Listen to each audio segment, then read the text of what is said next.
Selamat datang ke Cikgu Yi Channel. Hari ini Cikgu akan berkongsi dengan anda semua teknik menjawab soalan esei ekonomi semester 1 atau ulangan semester 1.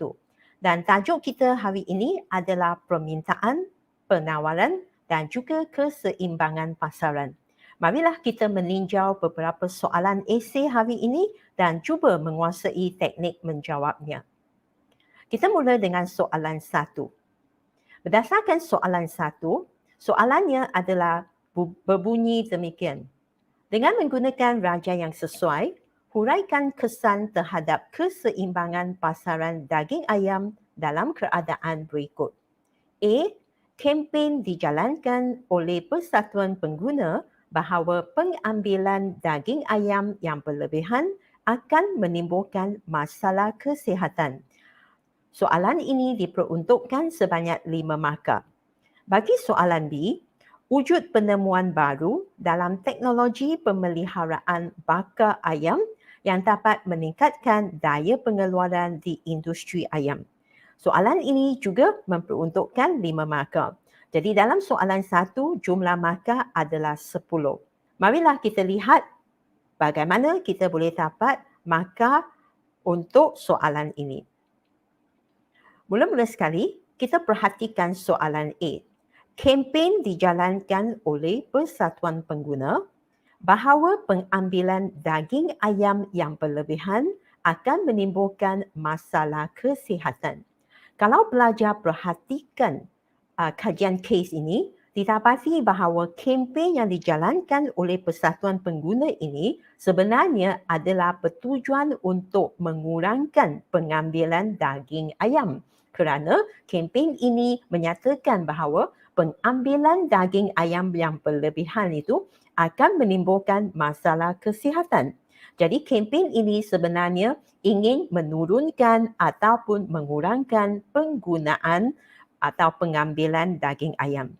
Jadi untuk menjawab soalan ini, pelajar harus melakarkan raja dahulu. Raja ini adalah tentang keseimbangan pasaran daging ayam. Jadi marilah kita mula dengan lakaran graf kita. Mula-mula sekali, paksi X mestilah mewakili kuantiti daging ayam dan paksi Y adalah harga daging ayam. Jadi ini adalah berasaskan kepada kajian kes yang diberikan dalam soalan iaitu pasaran daging ayam. Jadi mula-mula sekali, kita akan memasukkan keluk permintaan yang mencerun ke bawah dari kiri ke kanan yang diwakili oleh keluk D0, D0. Dan D0, D0 ini akan bersilang dengan keluk penawaran yang diwakili oleh SS iaitu mencerun ke atas dari kiri ke kanan. Apabila keluk permintaan dan keluk penawaran bersilang, maka wujudlah satu titik keseimbangan yang diwakili oleh titik I0. Dan kegunaan titik I0 ini adalah untuk membolehkan kita mengenal pasti harga keseimbangan pada P0 dan juga kuantiti keseimbangan pasaran pada Q0. Selepas kita melakarkan graf ini, maka kita boleh mulalah dengan ayat yang pertama dengan menyatakan keseimbangan asal pasaran daging ayam ini dicapai di I0 apabila keluk penawaran bersilang dengan keluk permintaan iaitu D0, D0 pada harga P0 dan juga kuantiti Q0. Kenapalah cikgu letakkan SS sama dengan D0, D0? Kerana D0, D0 akan mewakili keluk permintaan asal. Dengan erti kata lain, kita akan mempunyai keluk permintaan baru nanti kerana keluk permintaanlah yang akan beralih dalam kes ini. Ya. Kita teruskan dengan andaian yang diberikan dalam soalan. Bagi ayat yang kedua. Apabila Persatuan Pengguna menjalankan kempen tentang pengambilan daging ayam berlebihan menimbulkan masalah kesihatan, jadi ayat yang panjang lebar ini sebenarnya cikgu menyalin balik andaian dalam soalan. Kemudian kita akan sambung dengan kesannya iaitu permintaan daging ayam akan menurun. Bila permintaan daging ayam menurun, dia akan menyebabkan satu peralihan ataupun perpindahan bagi keluk permintaan. Jadi bagi poin yang ketiga, kita akan cuba sebutkan keluk permintaan dan juga peralihannya. Jadi inilah di mana ayatnya yang menyatakan keluk permintaan beralih ke kiri dari D0 ke D1. Maka keadaan ini akan ditunjukkan dalam graf kita di mana D0 akan beralih ataupun berpindah ke kiri secara selari dan menjadikan satu keluk permintaan yang baru diwakili oleh D1. Maka dari sinilah kita akan bentukkan satu titik keseimbangan baru di E1 yang akan menentukan harga keseimbangan baru P1 dan juga kuantiti keseimbangan baru di Q1. Jadi untuk ayat yang keempat, kita akan cuba menyatakan keseimbangan baru pasaran daging ayam tersebut. Dan apabila kita telah menyatakan keseimbangan yang baru, kita juga akan mengakhiri soalan esei kita dengan satu kesimpulan. Jadi kesimpulan kita ialah harga keseimbangan daging ayam akan menurun dari P0 ke P1 manakala kuantiti keseimbangan daging ayam juga akan menurun dari Q0 ke Q1. Inilah satu ayat kesimpulan kita untuk menjawab soalan yang A ini. Jadi cikgu cuba tunjukkan anak panah, pelajar cuba lihat harga sudah jatuh dari P0 ke P1 manakala kuantiti juga menurun dari Q0 ke Q1. Maka dengan inilah kita telah menyempurnakan soalan esei untuk bahagian A. Sekarang kita teruskan dengan soalan B.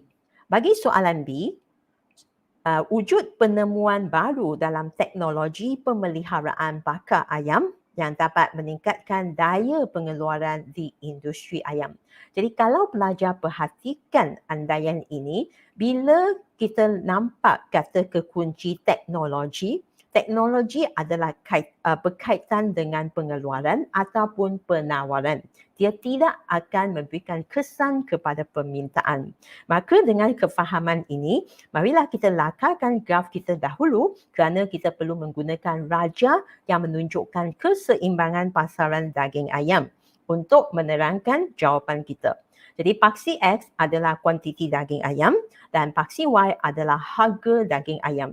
Jadi kita akan mula dengan keseimbangan asal di mana keluk permintaan DD akan bersilang dengan keluk penawaran SS yang diwakili oleh S0.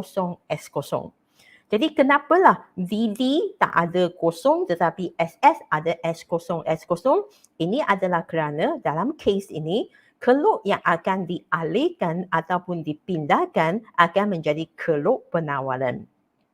Jadi kita mula dengan satu keseimbangan dahulu di mana kita tandakan E0 sebagai titik keseimbangan yang akan menentukan harga keseimbangan pasaran daging ayam pada P0 dan juga kuantiti keseimbangan di pasaran daging ayam pada Q0. Dengan graf ini kita boleh mula dengan ayat pertama. Jadi pelajar boleh ingat di sini bahawa setiap satu ayat pertama dalam esei adalah bermula dengan keseimbangan asal pasaran ayam. Di mana kita harus menyatakan titik keseimbangan, harga keseimbangan, kuantiti keseimbangan dan juga persilangan antara DD dengan S0. Kemudian ayat yang kedua mestilah merupakan andaian dalam soalan. Jadi oleh kerana soalan menyatakan wujudnya penemuan baru dalam teknologi pemeliharaan bakar ayam yang dapat meningkatkan daya pengeluaran di industri ayam, maka kita salin sahaja. Selepas kita salingkan andaian ini, kita mesti kaitkan dengan apa yang akan berlaku seterusnya. Jadi, kita dapati bahawa bila adanya kemajuan teknologi, dia akan menyebabkan penawaran daging ayam meningkat. Jadi, inilah yang memberikan kita satu panduan bahawa kita tahu bahawa keluk penawaran akan beralih ke kanan dari S0, S0 ke S1, S1. Jadi kita boleh tambahkanlah keluk ini di dalam graf kita. Jadi ini ditunjukkan oleh satu peralihan keluk penawaran ke kanan dan ini juga seterusnya akan membentukkan satu titik keseimbangan baru pada E1 dan juga menentukan harga keseimbangan baru pada P1 dan juga kuantiti keseimbangan baru di pasaran daging ayam ini. Jadi selepas itu kita bolehlah menghuraikan keseimbangan baru, masing-masing menyatakan harga baru, kuantiti baru dan yang dicapai pada titik E1 di mana Didi bersilang dengan keluk penawaran yang baru. Jadi selepas kita sampai ke poin yang keempat, jadi inilah di mana tahap kita boleh mengakhiri jawapan kita dengan memberikan ayat yang kelima iaitu kesimpulan kita. Jadi dalam kes ini, graf akan menyatakan keputusan terakhir dalam jawapan ini iaitu harga keseimbangan daging ayam akan turun dari P0 ke P1 dan kuantiti keseimbangan daging ayam akan naik dari Q0 ke Q1. Jadi pelajar boleh perhatikan anak panah yang cikgu tunjukkan dalam slideshow ini. Inilah keadaannya yang merupakan kesimpulan bagi soalan ini. Baiklah, sekarang kita beralih ke soalan yang kedua. Soalan yang kedua, dengan menggunakan raja yang sesuai, sekali lagi kita perlu melukiskan gambar raja, terangkan kesan terhadap permintaan sesuatu barang sekiranya A. berlaku kemelesitan ekonomi dalam negara, B. cukai import terhadap barang tersebut dikurangkan. Masing-masing memberikan 5 markah dan membolehkan soalan 2 ini memberikan kita 10 markah. Jadi pelajar perlu ambil perhatian apabila kita baca soalan ini, kita harus berhati-hati apakah raja yang perlu kita lukiskan. Bagi soalan 1, kita lukiskan raja keseimbangan pasaran. Tetapi bagi soalan 2, dia nak kita menyatakan kesan terhadap permintaan. Jadi pelajar hanya perlu lukiskan keluk permintaan dan bukan keluk keseimbangan pasaran ya. Jadi mula-mula sekali kita lihat soalan A.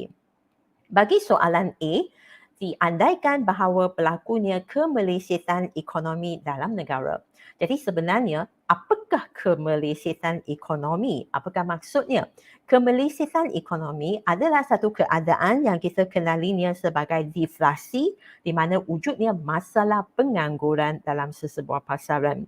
Pelajar akan belajar lebih tentang kemelesitan ekonomi dalam makroekonomi iaitu dalam SEM 2 semester 2. Jadi sekarang kita cuba lihat graf yang kita akan lakarkan. Mula-mula sekali raja dan oleh kerana dalam raja ini dia tidak menyebutkan barang itu secara spesifik. Dia hanya menyatakan bahawa permintaan sesuatu barang. Jadi kita hanya perlu letakkan kuantiti di paksi X dan harga di paksi Y. Sebab kita memang tidak dimaklumkan apakah jenis barang itu. Okey, seterusnya kita akan masukkan keluk permintaan kerana soalan kata kesan terhadap permintaan. Jadi pelajar ingat jangan masukkan keseimbangan. Maknanya penawaran tidak perlu dilukiskan dalam kes ini. Jadi dengan adanya D0 ini, jadi kita pilihlah satu tingkat harga, andaikan pada P0, kita cuba sambungkan garisan putus-putus sehingga titik A dan kita turunkan ke bawah, kita akan dapat satu kuantiti iaitu Q0.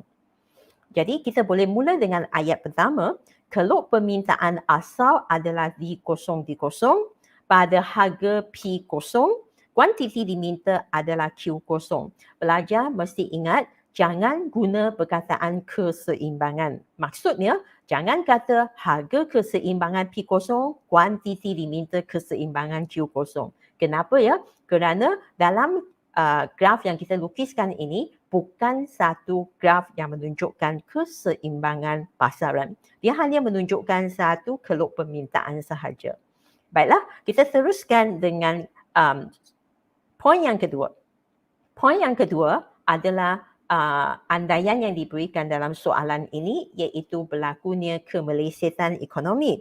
Jadi apabila berlakunya kemelesetan ekonomi dalam sesebuah negara, seperti yang cikgu terangkan tadi, kemelesetan ekonomi adalah deflasi. Masalah utama dalam deflasi adalah wujudnya masalah pengangguran dalam ekonomi. Pelajar cuba bayangkan, apabila wujudnya pengangguran, maknanya ramai pekerja akan hilang pekerjaan mereka dan mereka tidak akan mempunyai wang yang mencukupi.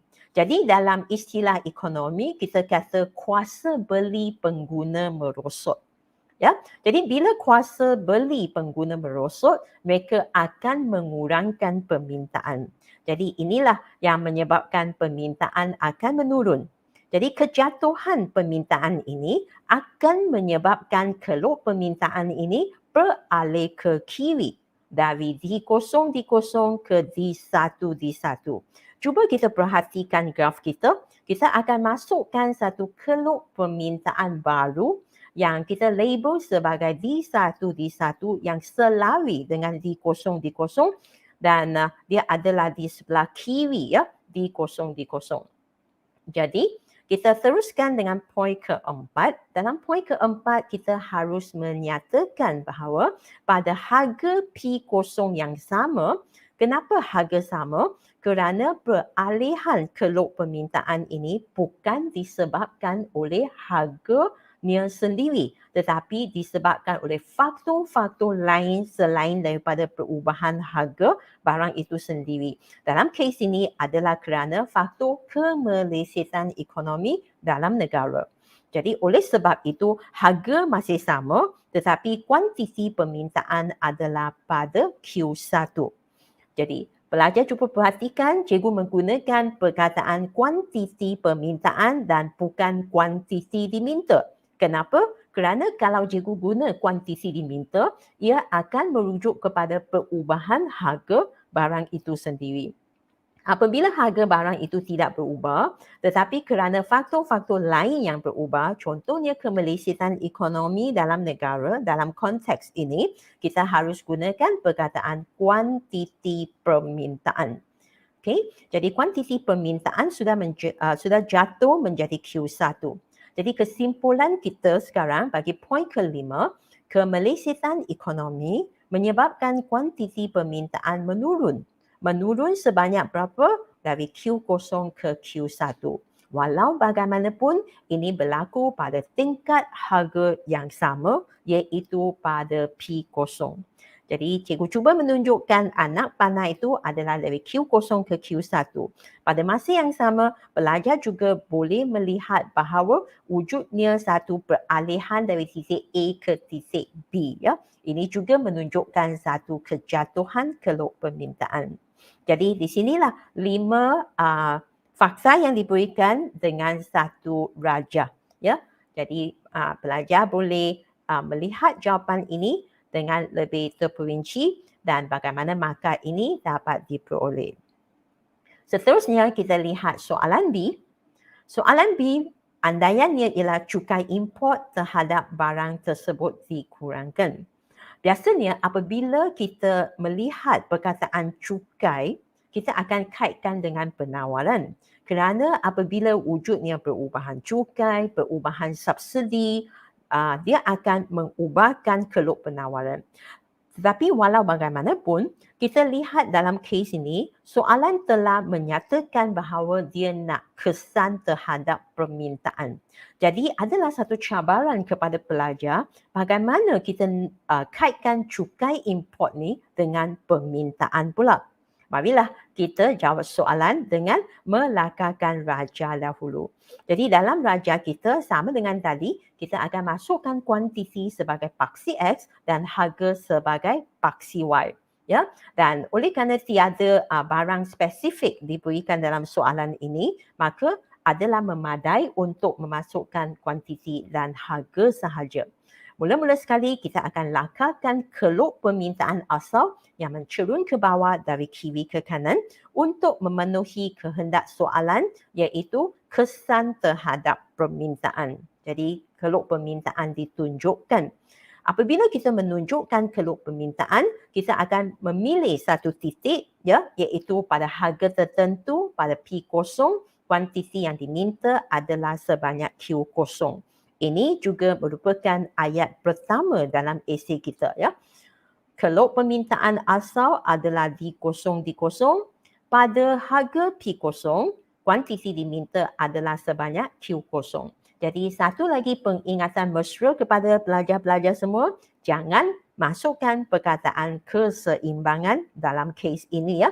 Ini bukan kuantiti keseimbangan dan harga pun bukan harga keseimbangan. Bagi ayat yang kedua adalah ayat andaian. Jadi kita ambil balik andaian yang diberikan dalam B, iaitu cukai import terhadap barang tersebut dikurangkan.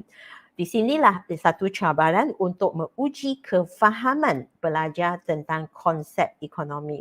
Cuba belajar bayangkan, apabila cukai import terhadap barang itu dikurangkan, adakah ini akan memberikan pengaruh ataupun kesan terhadap harga barang tersebut? Jawapannya adalah ya. Bila cukai import dikurangkan, ini tentu akan menyebabkan harga barang itu jatuh. Dengan erti kata lain, sekarang harga barang itu adalah lebih murah kerana cukai import terhadap barang itu telah dikurangkan. Apabila harga barang jatuh, ini akan menyebabkan kuantiti diminta bagi barang itu meningkat kerana ini adalah berasaskan kepada hukum permintaan di mana harga jatuh, kuantiti diminta naik dan sebaliknya. Jadi pelajar perlu menggunakan kata kekunci dengan tepat sekali, iaitu harga barang jatuh dikaitkan dengan kuantiti diminta meningkat dan bukan kuantiti permintaan ataupun permintaan, ya. Kedua-dua ini salah istilahnya. Mesti menggunakan kuantiti diminta meningkat. Maknanya kita akan lihat satu pengembangan kuantiti diminta. Pengembangan kuantiti diminta ini akan berlaku di sepanjang keluk permintaan yang sama. Jadi dengan erti kata lain, keluk D0 ini tidak akan beralih menjadi satu keluk permintaan yang baru. Sebaliknya, dia akan wujudnya satu perubahan titik yang kita kenalinya sebagai pengembangan kuantiti diminta yang berlaku di sepanjang keluk D0 ini, iaitu dari Q0 ke Q1. Pelajar cuba perhatikan, ya. Cikgu akan tunjukkan satu pergerakan dari titik A ke titik B. Mula-mula sekali, dalam raja kita akan menunjukkan satu kejatuhan harga.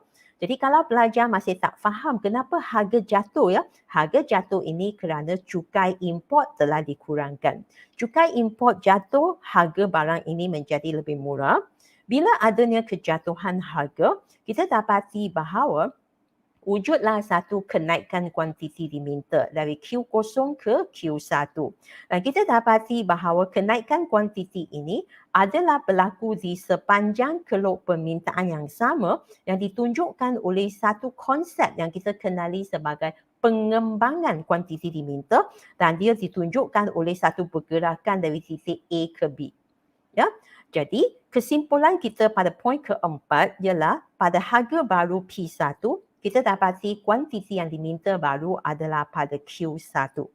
Tapi pelajar jangan berhenti pada poin yang keempat sebab kita belum memberikan satu kesimpulan secara menyeluruh. Jadi apakah kesimpulan kita? Kesimpulan yang kita berikan mesti ada kaitan dengan andaian soalan. Ya, jadi lihatlah ayat ini. Pengurangan cukai import terhadap barang tersebut menyebabkan harga jatuh. Harga jatuh berapa, ya? Dari P0 ke P1. Cuba perhatikan anak panah ni, ya, kejatuhan harga dan kuantiti diminta meningkat. Okey, pelajar perhatikan anak panah, kuantiti telah meningkat dari Q0 ke Q1. Ya, dan semua ini adalah berlaku pada keluk permintaan D0 yang sama. Ya, jadi inilah jawapan untuk kesan cukai import terhadap barang tersebut. Baiklah, sekarang kita beralih ke soalan 3.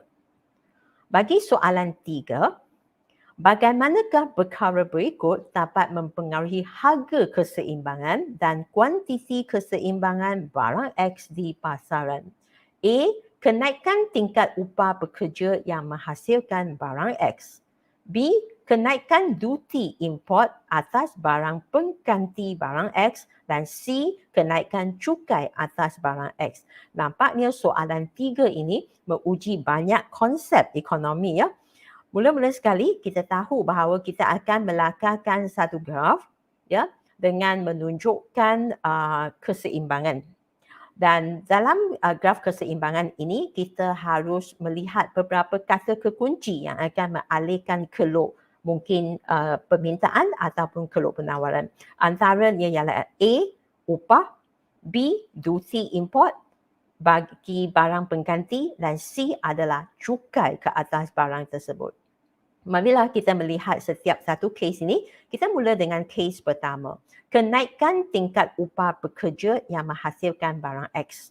Jadi cikgu akan menunjukkan satu graf dengan melabelkan paksi X sebagai kuantiti barang X dan paksi Y sebagai harga barang X. Dalam soalan ini ya, ada satu contoh yang spesifik iaitu barang X. Jadi kita haruslah ya labelkan harga barang X dan kuantiti barang X.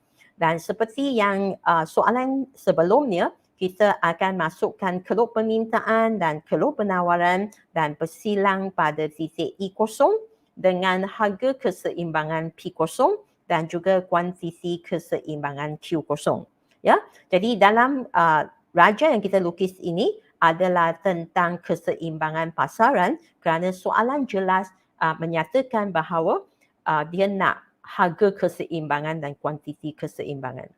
Okey, mula-mula sekali kita akan mula dengan ayat keseimbangan asal di pasaran barang X dicapai pada E0 bila penawaran S0 bersilang dengan DD pada harga P0 dan juga kuantiti Q0.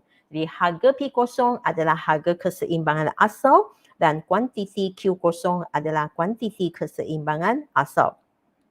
Ayat yang kedua tidak lain daripada andaian yang diberikan dalam soalan. Jadi kita pun ambillah ayat kenaikan tingkat upah. Jadi pelajar mesti faham upah pekerja ini adalah kos pengeluaran firma. Ya, apabila tingkat upah ni meningkat ataupun mengalami kenaikan, tentulah kos pengeluaran akan meningkat. Jadi apabila firma mengalami satu kos pengeluaran yang meningkat, pengeluar yang rasional akan mengurangkan penawaran. Jadi inilah menyebabkan penawaran barang X akan menurun. Jadi dalam poin yang ketiga, kita akan menunjukkan peralihan kelok penawaran barang X iaitu ke kiri dari X0, S0 ke S1, S1. Jadi inilah satu peralihan ke kiri. Dan seterusnya ayat yang keempat ya akan menyatakan keseimbangan baru.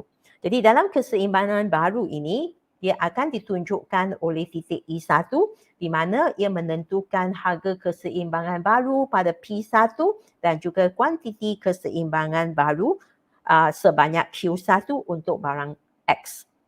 Jadi akhirnya bagi ayat yang kelima kita bolehlah memberikan kesimpulan di mana harga keseimbangan bagi barang X telah naik dari P0 ke P1 manakala kuantiti keseimbangan barang X pula menurun dari Q0 ke Q1.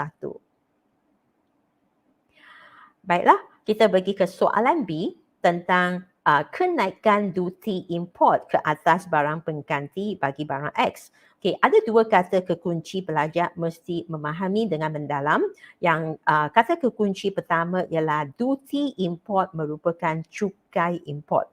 Dan setiap kali cukai itu dikenakan akan menaikkan harga barang tersebut. Tapi untuk konteks ini, apabila kenaikan duty import ini dia bukan ke atas barang X tetapi dia adalah dikenakan ke atas barang pengganti barang X ya.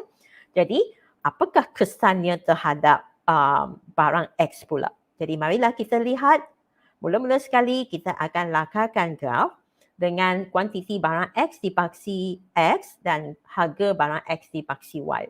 Jadi setiap satu graf akan bermula dengan keseimbangan asal di mana pelajar boleh masukkan D0 bersilang dengan SS dan wujudnya satu titik keseimbangan asal pada E0 yang akan menentukan harga keseimbangan asal P0 dan juga kuantiti keseimbangan asal pada Q0. Mungkin pelajar masih tertanya-tanya kenapa D0 manakala SS ya. Kerana apabila kita melakarkan keseimbangan asal, pelajar mesti sudah ada pengetahuan tentang keluk mana yang akan beralih. Ya, jadi kefahaman ini mesti ada. Biarlah cikgu menerangkan apabila kita lihat poin kedua ya. Okey, poin kedua kita ambil balik andaian bahawa wujudnya kenaikan duty import iaitu cukai import.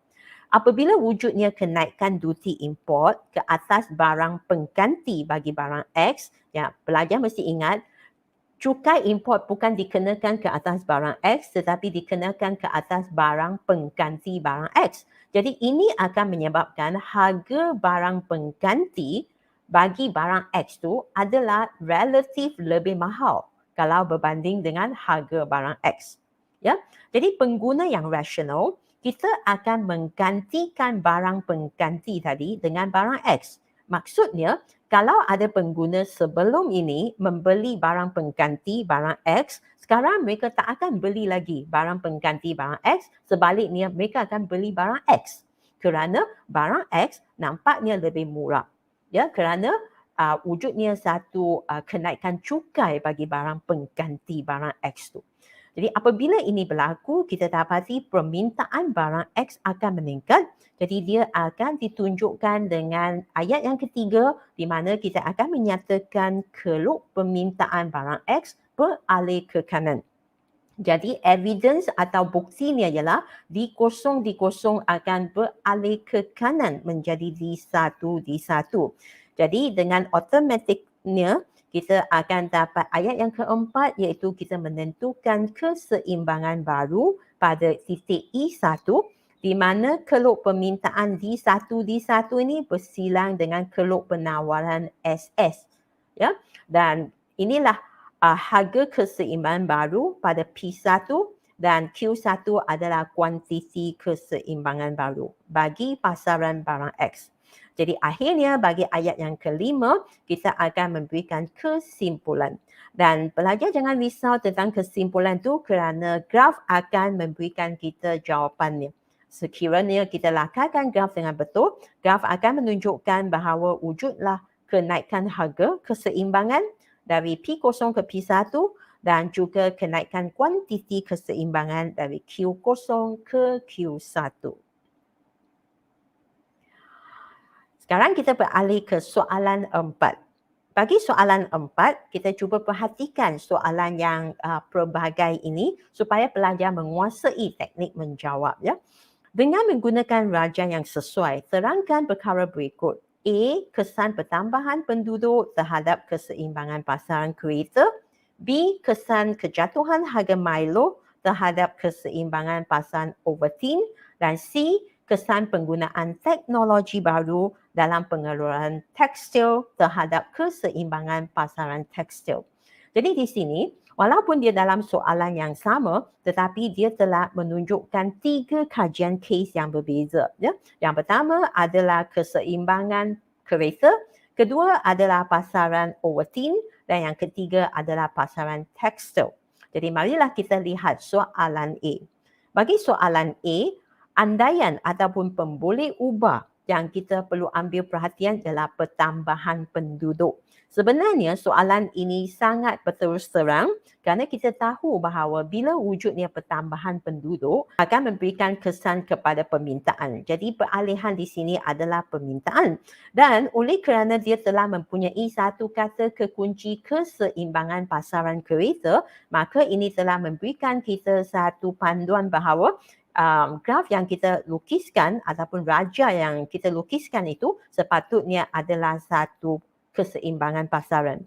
Jadi kita ambil contoh ataupun mengikut kehendak soalan iaitu pasaran kereta. Jadi pelajar pastikan ya graf yang kita lukiskan mesti ada kaitan dengan soalan di mana kita masukkan kuantiti kereta dan harga kereta dalam paksi yang bersesuaian. Dan dari sini kita jadikan DD bersilang dengan SS, maka terbentuklah titik keseimbangan asal E0 yang menentukan harga keseimbangan P0 dan juga kuantiti keseimbangan Q0. Okey, kenapa kita labelkan D0 D0? Kerana sangat jelas bahawa bila ada pertambahan penduduk, D0 akan beralih ke D1 D1. Marilah kita mula dengan ayat pertama, iaitu keseimbangan asal pasaran kereta. Jadi dalam huraian kita mesti ada perkataan kereta supaya kita boleh menjawab soalan, ya. Jadi di sini dia dicapai pada E0 di mana SS sama dengan D0 pada harga P0 dan Q0. Dan ayat yang kedua merupakan andaian kita. Kita ambil balik andaian soalan di mana pertambahan penduduk. Bila penduduk meningkat, maka permintaan akan meningkat. Jadi inilah ditunjukkan dengan kenaikan keluk permintaan dari D0 ke D1 dan ini pun dinyatakan dalam ayat yang ketiga. Pastikan pelajar memasukkan kata kekunci yang betul iaitu beralih ataupun berpindah ya ke arah dia ialah kanan ya. Jadi seterusnya bila dia beralih ke kanan, kita dapati wujudlah satu keseimbangan yang baru yang ditunjukkan oleh titik keseimbangan E1 yang akan menentukan harga keseimbangan baru P1 dan juga kuantiti keseimbangan Q1. Ya?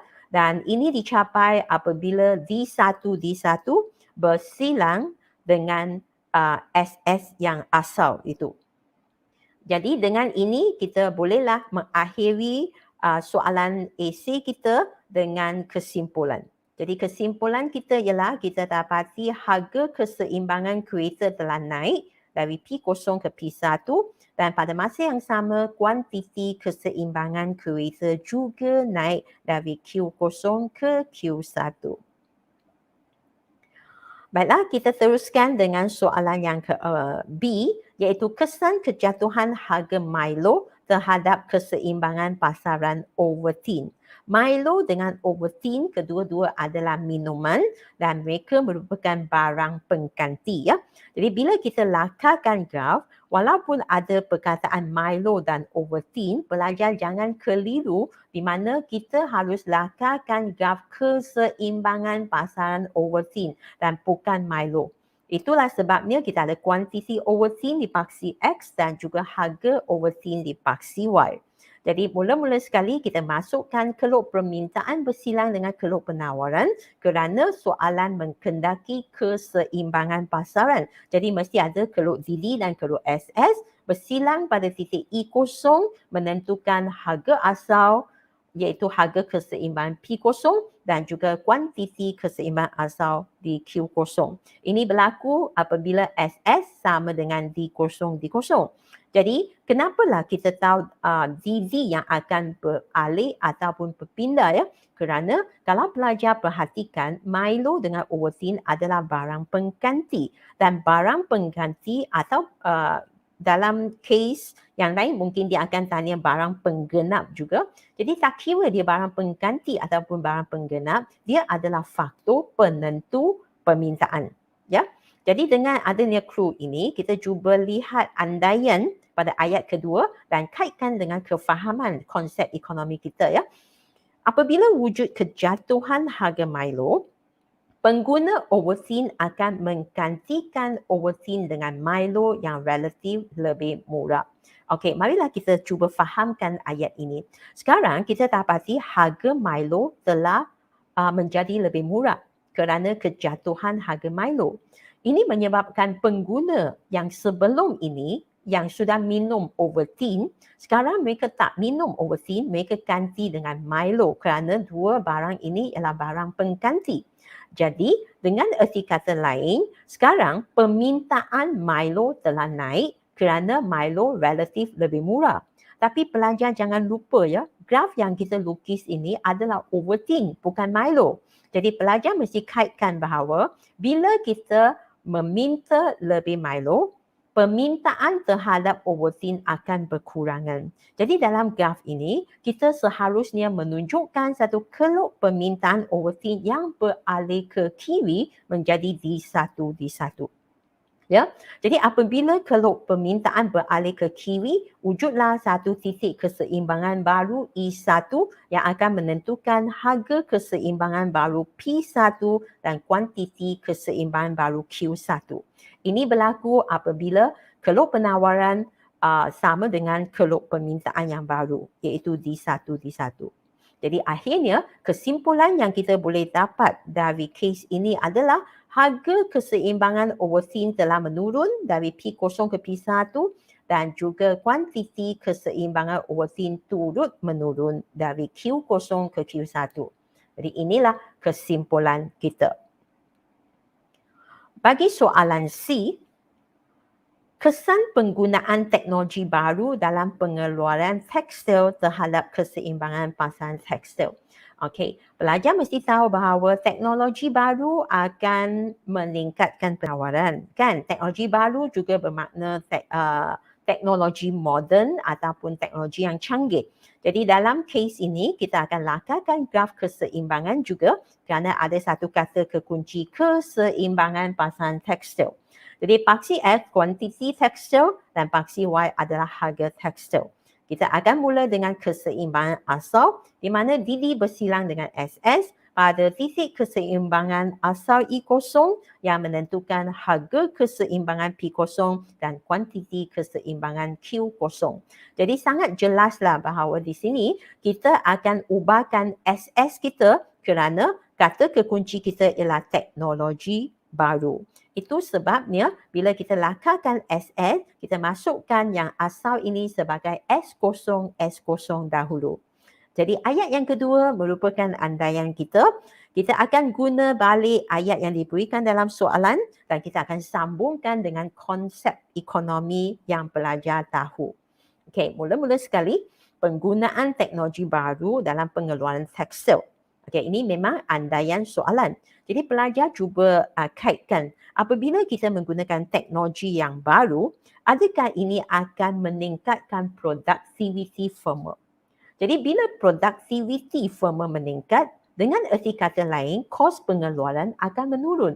Jadi inilah dua kata kekunci di mana pelajar akan diuji dalam peperiksaan. Apabila kita mendapat satu kata kekunci teknologi, pelajar cuba kaitkan teknologi dengan produktiviti dan juga kos pengeluaran. Ya. Jadi teknologi moden, produktiviti meningkat, kos pengeluaran menurun. Jadi sebagai seorang pengeluar yang rasional, apabila kos pengeluaran menurun, mereka akan meningkatkan penawaran. Jadi bila penawaran bertambah, dalam ayat yang ketiga, kita akan menerangkan peralihannya. Jadi gunalah kata kekunci beralih atau berpindah, kemudian arah dia ke kanan dari S0, S0 ke S1, S1. Jadi ini juga akan membawa kepada ayat yang keempat di mana kita dapat menentukan titik keseimbangan baru di I1 dan menunjukkan harga keseimbangan P1 yang merupakan harga keseimbangan baru dan juga kuantiti keseimbangan baru iaitu di Q1. Ini adalah ayat keempat dan pastikan pelajar juga menyatakan bagaimana I1 itu dapat dibentuk, iaitu di mana kita menggunakan keluk penawaran bersilang dengan keluk permintaan. Dan keluk penawaran ini ialah keluk penawaran yang baru ya, iaitu S1, S1. Jadi sebagai kesimpulan daripada kes ini, kita boleh menyatakan bahawa harga tekstil telah menurun dari P0 ke P1 manakala kuantiti keseimbangan tekstil telah meningkat dari Q0 ke Q1. Jadi inilah jawapan kita untuk soalan C. Baiklah, kita beralih ke soalan 5. Soalan 5 adalah soalan yang mudah kerana dengan menggunakan raja yang sesuai. Apakah raja itu? Kalau kita lihat ayat, kita dapati bahawa dia nak kita huraikan perubahan berlaku pada keluk permintaan. Jadi sekali lagi, ini adalah mirip dengan soalan sebelumnya di mana kita nak lukiskan satu keluk sahaja iaitu keluk permintaan. Dan kes ini adalah kek. Jadi ada 3 andaian di sini bagi soalan A, harga kek meningkat, B, musim perayaan dan C, cita rasa pengguna beralih kepada kuih tradisional. Jadi kita lihat soalan A, harga kek meningkat. Mula-mula sekali kita akan lakarkan paksi X dan paksi Y dengan memasukkan kuantiti kek dan harga kek masing-masing kerana watak utama kes ini adalah kek. Keluk permintaan ditunjukkan, cikgu namakan keluk permintaan ini sebagai D0, D0. Oleh kerana harga kek meningkat, maknanya mesti ada harga asal dan harga baru. Barulah kita boleh tunjukkan harga kek itu meningkat. Jadi marilah kita mula dengan harga asal P0, jadi kuantiti kek yang diminta sebanyak Q0. Jadi inilah satu ayat yang kita mesti mulakan ya dengan dalam esei kita dengan menyatakan keluk permintaan kek adalah D0, D0 dan pada harga P0 kuantiti diminta adalah Q0. Jadi bagi ayat yang kedua, kita ikut andaian. Betul? Jadi dalam andaian ini, harga kek meningkat. Jadi kita pun mulalah apabila harga kek meningkat. Jadi pelajar cuba memberikan satu contoh. Kalau harga meningkat dalam graf kita, mestilah ada satu kenaikan harga dari P0 ke P1. Bila pelajar sambungkan garisan putus-putus ke keluk permintaan, dengan automatik pelajar akan dapat Q1 ya. Jadi Q1 ini menunjukkan satu kejatuhan dalam kuantiti diminta. Okey, apa kata kekunci di sini? Pelajar cuba perhatikan punca perubahan dalam kes ini ialah harga. Kalau harga kek berubah, maka kata kekunci yang kita guna seterusnya ialah kuantiti diminta kek. Pelajar tak boleh menggunakan perkataan permintaan kek sebab harga mempengaruhi kuantiti diminta. Ini mengikut hukum permintaan. Harga naik, kuantiti diminta menurun. Harga turun, kuantiti diminta naik. Jadi mestilah guna perkataan kuantiti diminta kek. Jadi dia menurun. Kita boleh melihat bahawa penurunan ini adalah berlaku di sepanjang keluk permintaan yang sama, ya, iaitu pada D0, D0. Dan kita lihat bahawa pergerakan ini adalah dari titik A ke B. Nampak? Jadi kenapa A ke B? Kerana ada satu penguncupan kuantiti diminta di sini. Nampak tak dari Q0 ke Q1? Jadi ini adalah satu penguncupan kuantiti diminta. Penguncupan kuantiti diminta ini ditunjukkan oleh satu pergerakan di sepanjang keluk permintaan yang sama iaitu dari titik A ke B. Ya, dan ini berlaku di sepanjang satu keluk permintaan yang sama dan pada harga yang baru ini P1 kita dapati kuantiti diminta baru ialah Q1. Jadi ayat yang kelima memberikan kita satu kesimpulan iaitu apabila harga kek naik dari P0 ke P1, kuantiti diminta kek akan menurun dari Q0 ke Q1. Ya, kan ini hukum permintaan dan ini berlaku pada keluk permintaan yang sama iaitu D0, D0. Bagi soalan B, kita lihat musim perayaan. Musim perayaan berlaku tentunya akan memberikan kesan kepada harga dan juga kuantiti kek. Jadi mula-mula sekali kita akan lakarkan keluk permintaan D0, D0. Tentukan satu harga P0 dan kuantiti yang diminta adalah Q0. Ya. Dan sekarang pada musim perayaan ini andaian yang merupakan ayat kedua kita.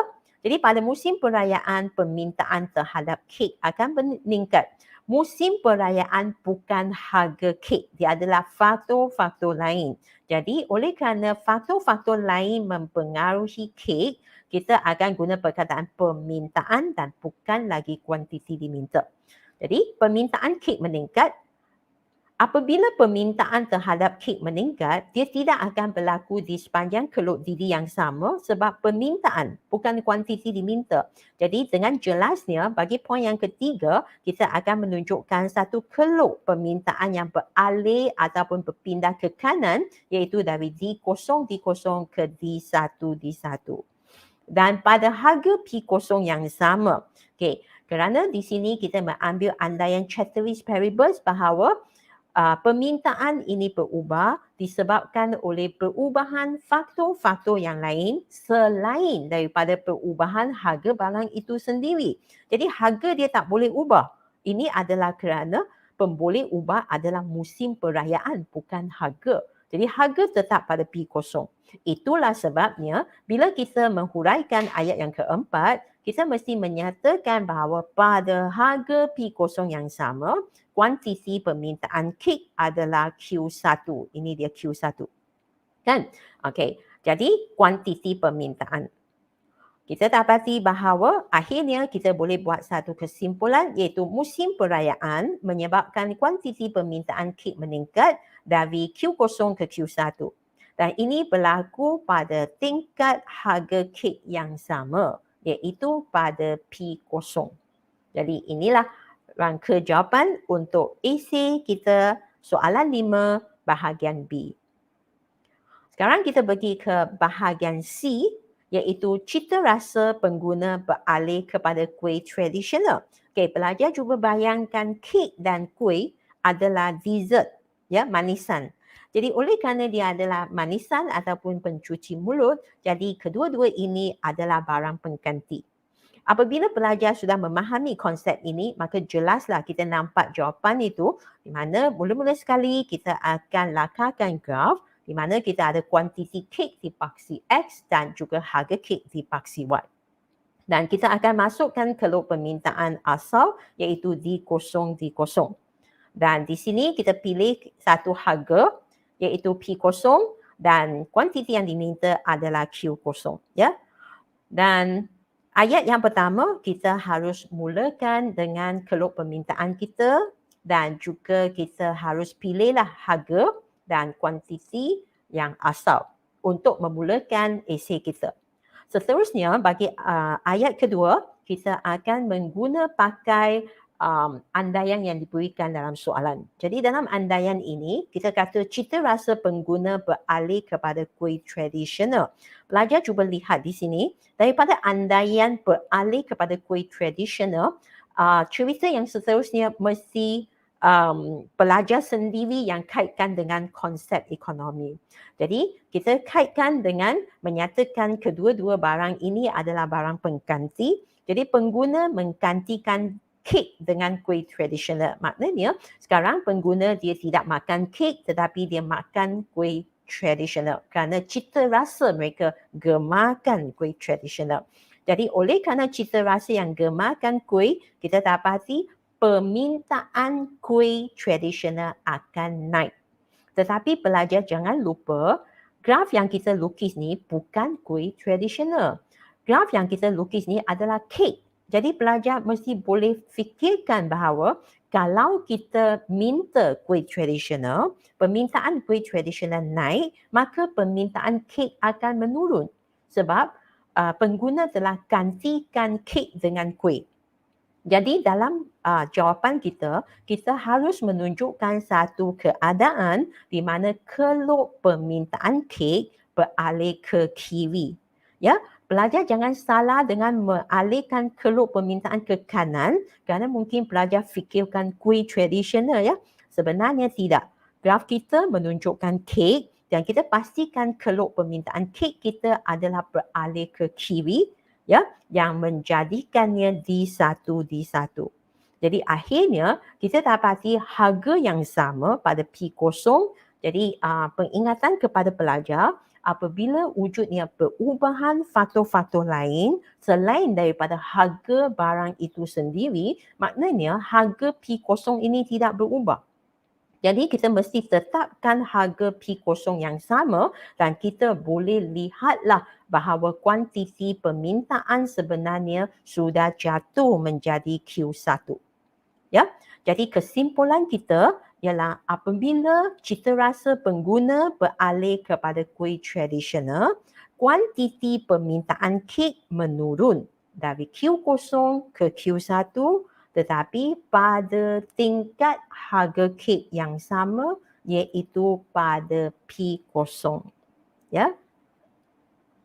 Baiklah, dengan 5 soalan esei yang cikgu telah berbincang panjang lebar dengan anda semua, cikgu berharap bahawa kamu sudah ada satu idea yang mendalam dan juga idea yang jelas bagaimana menjawab soalan esei ekonomi bab 2 semester 1, iaitu permintaan, penawaran dan juga keseimbangan pasaran. Cikgu akan berbincang dengan anda lebih soalan esei bagi kelas teknik menjawab soalan esei yang akan datang. Jadi cikgu berharap semua perbincangan ini membawa manfaat kepada anda. Jadi jangan lupa subscribe, like dan share Cikgu Yi Channel. Bye-bye semua.